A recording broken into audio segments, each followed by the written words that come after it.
Talvez você não esteja cansado ou cansada do trabalho, nem exatamente da sua vida. Talvez você esteja cansado de ter que parecer bem o tempo todo.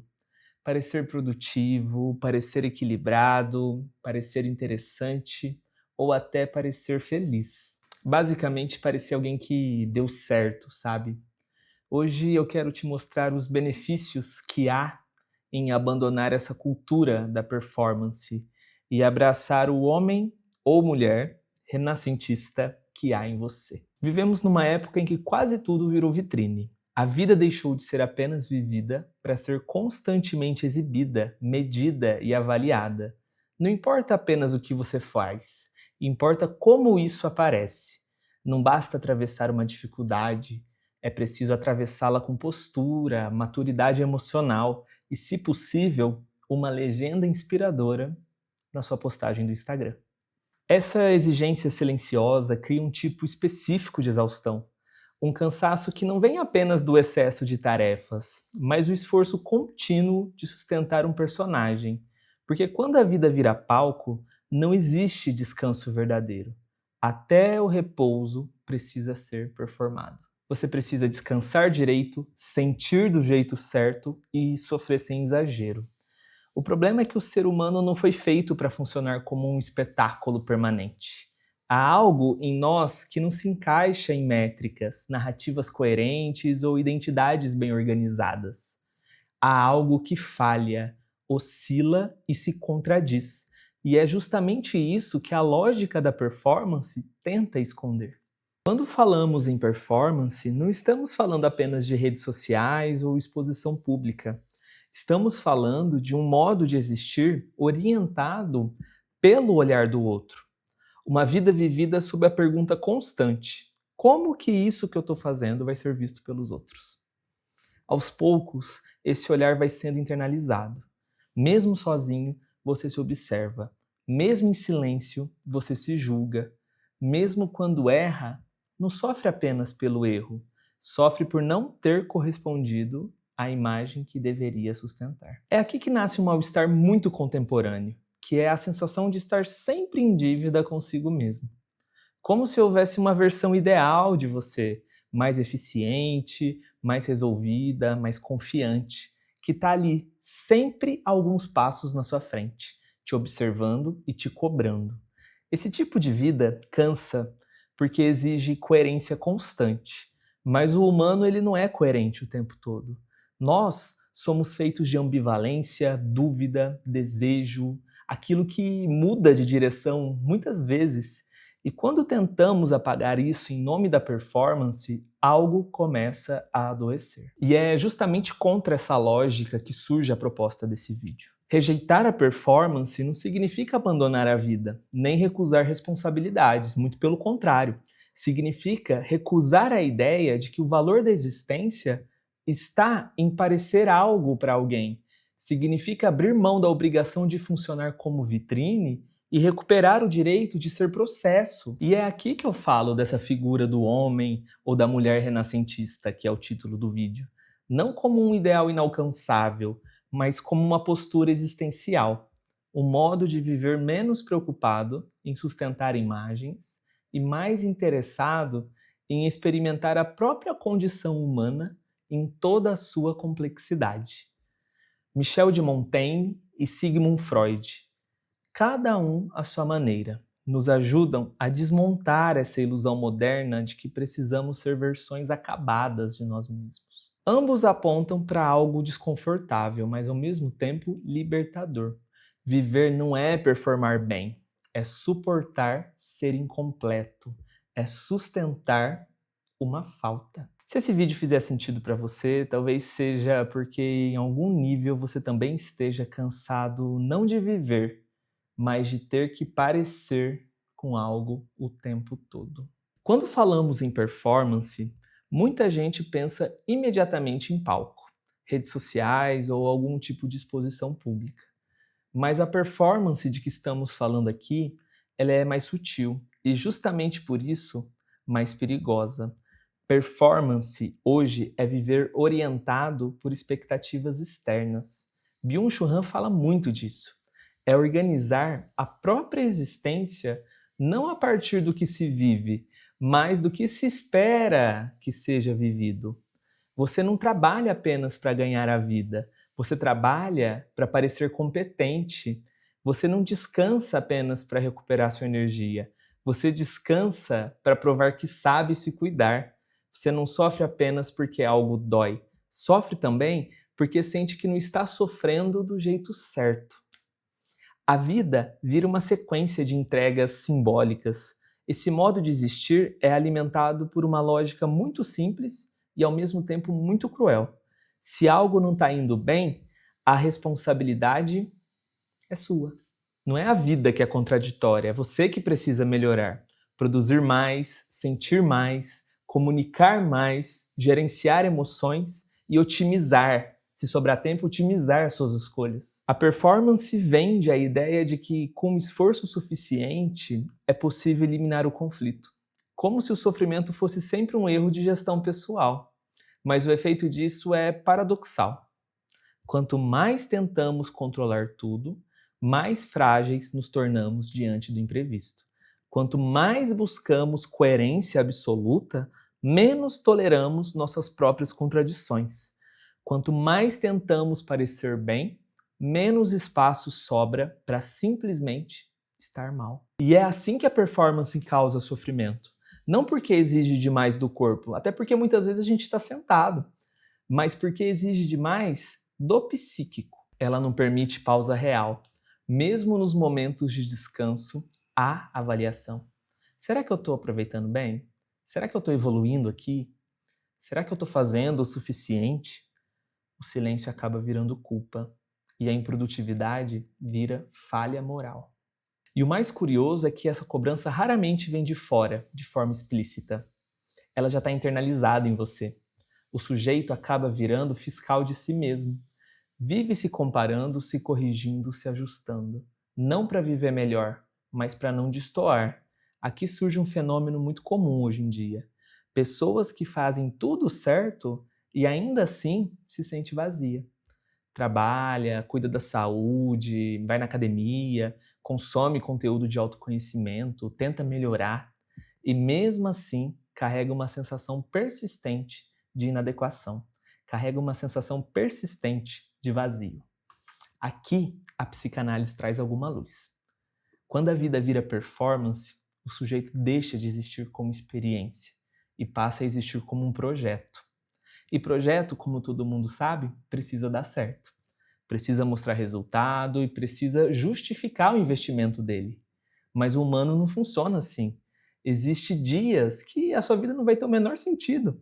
Existe escolha que não rende nada, existe sentimento que não ensina lição nenhuma. E, como muitos falam, tá tudo bem. Nem sempre é possível fazer uma limonada maravilhosa com os limões que a vida dá para você.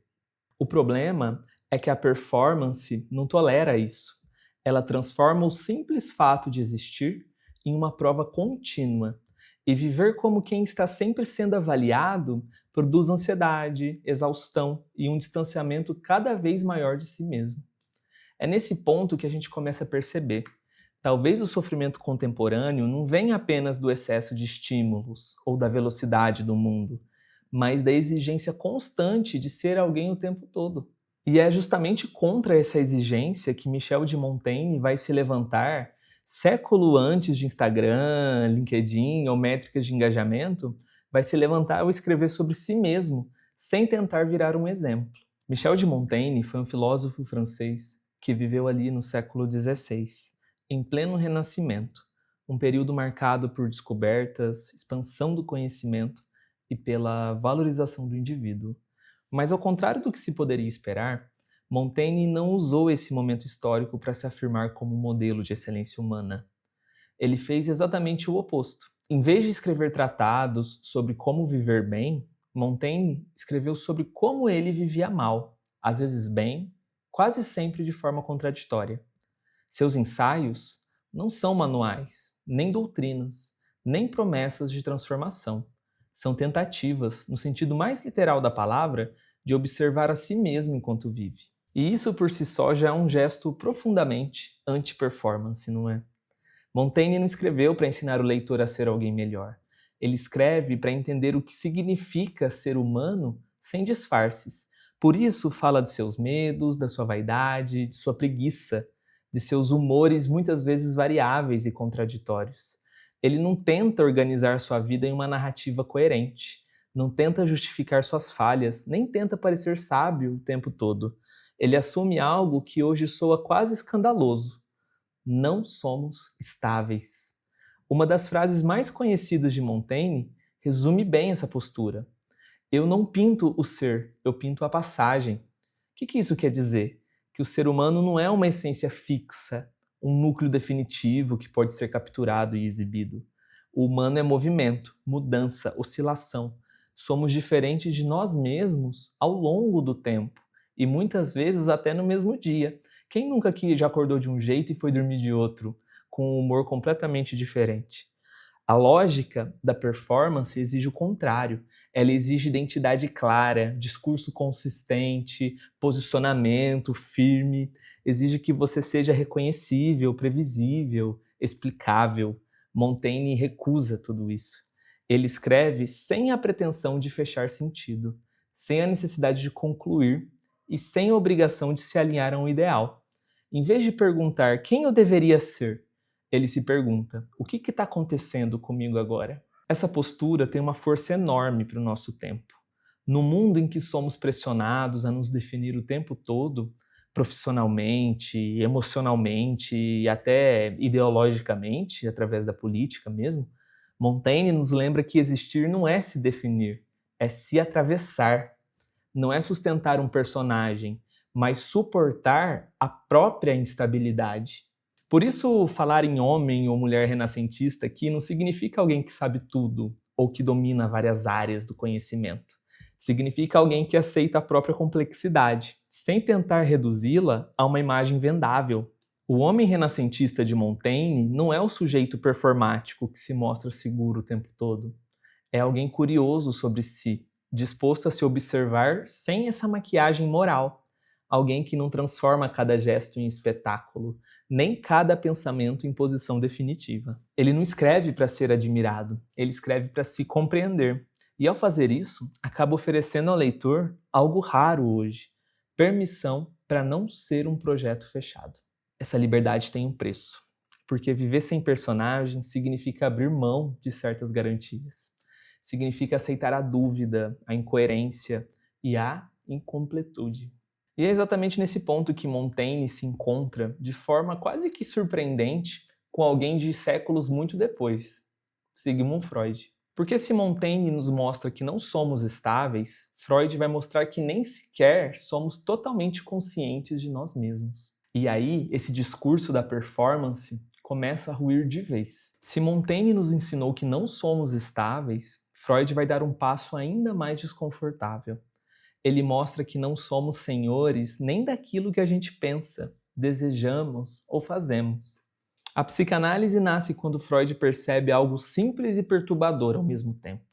As pessoas não adoecem apenas por aquilo que sabem, mas justamente por aquilo que não sabem sobre si mesmas. Há algo em nós que escapa à intenção, à razão e ao controle. É isso que Freud chama de inconsciente. Mas aqui é importante desfazer o mal-entendido. O inconsciente não é um porão cheio de segredos, esperando ali para ser organizado por alguém. Ele é um modo de funcionamento, um conjunto de desejos, lembranças e conflitos que continuam operando mesmo quando não estamos conscientes deles. E é aí que esse discurso da performance começa a falhar de fato, porque a lógica da performance se apoia numa fantasia muito específica, a de que com esforço suficiente é possível alinhar pensamento, emoção e ação. Ser coerente, ser eficiente e ser previsível. Freud desmonta essa fantasia. Você pode saber exatamente de onde vem um problema e ainda assim repeti-lo. Pode entender racionalmente por que algo te faz tão mal e mesmo assim insistir nele. Quem aqui já tentou parar de fumar, ou parar de beber, ou parar de fazer qualquer coisa que sabe que faz mal? Você pode desejar mudar e se sabotar naquele momento decisivo. Isso não acontece porque você é fraco ou incompetente. Isso acontece porque o sujeito, esse ser humano, não funciona como um sistema transparente. Existe sempre uma parte que escapa, que insiste, que retorna. Freud mostra que o sofrimento muitas vezes surge justamente da tentativa de manter uma imagem ideal de si. Quanto mais rígida essa performance, mais violenta é o retorno daquilo que foi excluído. É por isso que sintomas aparecem e é por isso que o corpo fala. É por isso que a angústia surge do nada, naquele momento em que você menos espera. O inconsciente ele não respeita esse personagem construído numa sociedade performática. Ele não está interessado em sucesso, reconhecimento ou equilíbrio emocional. Ele insiste naquilo que não foi simbolizado ainda, elaborado, aceito. E quando não encontra espaço para se expressar, ele encontra caminhos tortos, muitas vezes o sintoma. Nesse sentido, o inconsciente é profundamente antiperformático, né? Ele revela que a vida não pode ser totalmente gerenciada, que não existe uma versão ideal de si, que dá conta de tudo, que acorda 4 horas da manhã, que faz o devocional, trabalha, se alimenta lindamente. A cultura da performance transforma esse limite em falha.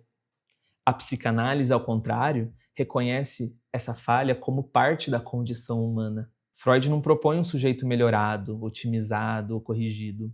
Ele propõe um sujeito que possa suportar não ser inteiro, não ser coerente, não ser completamente compreensivo nem para si mesmo. E aqui ele se encontra novamente com Montaigne. Se Montaigne escreve para se observar vivendo, Freud escuta para que o sujeito possa se escutar. Ambos recusam a ideia de que existe um eu verdadeiro pronto, esperando ser descoberto e exibido. O que existe é um processo cheio de desvios, repetições e conflitos. É justamente por isso que rejeitar a performance não significa viver sem compromisso, mas viver com mais honestidade. Significa aceitar que nem tudo em nós quer o que é melhor, mais produtivo ou mais bonito. E aceitar isso não empobrece a gente. Isso, na verdade, acaba nos humanizando. A partir desse ponto, começa a surgir uma alternativa ética à performance. Uma vida orientada não pela eficiência, mas pela experiência, assim como Montaigne fazia. Não pela imagem, mas pelo contato com o que nos atravessa. É isso que a gente consegue aprender com Freud e Montaigne. Montaigne escreve para acompanhar a própria vida em movimento, não para melhorá-la segundo critérios externos. Ele aceita que o pensamento mude, que o humor oscile e que a opinião de ontem já não sirva hoje. Não vê nisso um defeito, mas um sinal de vitalidade. Freud, por sua vez, escuta sem pressa de resolver. Na clínica psicanalítica não há uma linha reta em direção ao funcionar melhor. Há voltas, repetições, silêncios, impasses analíticos. E isso não é desperdício de tempo. É justamente aí que algo do sujeito aparece. Essa convergência, ela é fundamental para pensar o presente. Vivemos sob uma pressão constante para que tudo tenha uma utilidade imediata. Até o autoconhecimento virou ferramenta de desempenho. Entender a si mesmo deixou de ser um exercício existencial e passou a ser um meio para produzir mais, render melhor, sofrer menos. Montaigne e Freud nos lembra que essa expectativa é irreal e muitas vezes violenta. Nem toda experiência ensina algo, nem todo sofrimento gera crescimento. Em tese, ser um homem ou uma mulher renascentista é aceitar viver como um processo aberto, em movimento. É permitir-se pensar, errar, desejar e mudar sem transformar cada movimento em espetáculo ou numa justificativa. Essa postura ela não é nada confortável. Ser um homem ou uma mulher renascentista exige tempo, paciência e tolerância sobre a própria incompletude. Mas é justamente essa incompletude de si que mantém o desejo vivo. E quando o desejo pode circular sem ser capturado pela performance, algo muda de lugar. A vida deixa de ser uma prova e passa a ser uma travessia. E é a partir daqui que a pergunta deixa de ser como devo viver e passa a ser como posso viver sem me trair o tempo todo. Responder a isso é o verdadeiro desafio do homem renascentista contemporâneo. A performance nos convence de que existir só vale a pena se puder ser exibido, organizado e validado. Montaigne e Freud, cada um do seu jeito, nos lembra de algo simples e profundamente libertador. A vida não é um argumento. Montaigne escreve para acompanhar a própria passagem, não para fixar uma identidade. Freud escuta para permitir que o sujeito se encontre com aquilo que não domina, não para torná-lo mais ajustado. Ambos recusam a fantasia de um eu completo, resolvido e transparente. Rejeitar a performance é aceitar essa condição, é reconhecer que viver implica contradição, dúvida e mudança, e que isso não precisa ser corrigido imediatamente. É abrir mão da promessa de perfeição, em troca de uma experiência mais verdadeira. Ser um homem ou mulher renascentista hoje não é saber tudo, nem dar conta de tudo. É sustentar a curiosidade sobre si mesmo, sem transformar a sua vida numa vitrine. É viver sem a obrigação de corresponder a um ideal que nunca se alcança. Talvez você continue errando, muito provavelmente.